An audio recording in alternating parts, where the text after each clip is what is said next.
Part 2. Ang Pusa sa Dilim.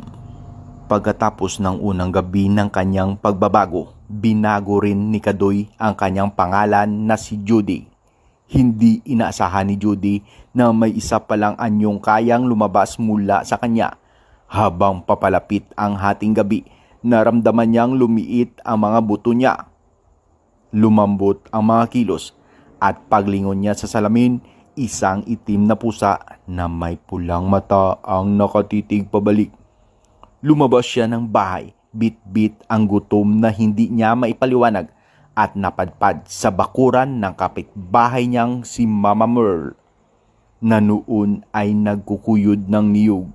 Naglakad si Judy na parang ordinaryong pusa, pero may balak siyang hindi pang pusa.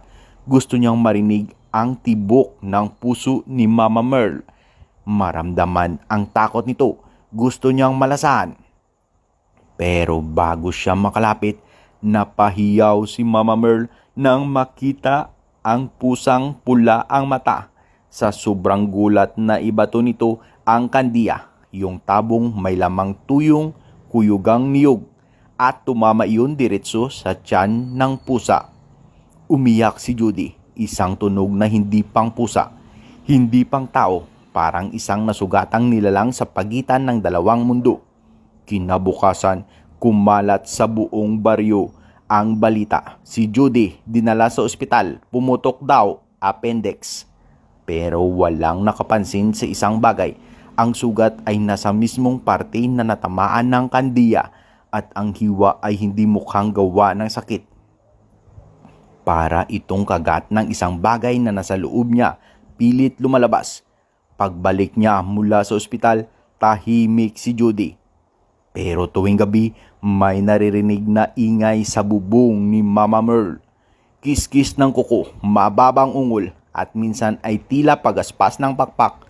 At isang hating gabi, narinig ang iyak ni Mama Merle.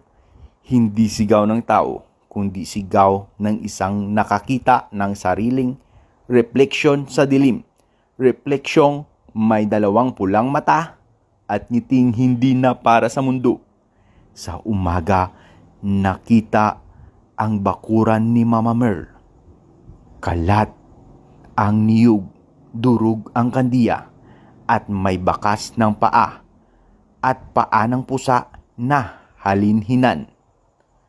At sa dingding, may isang mensaheng gasgas, parang isinulat gamit ang matutulis na kuko.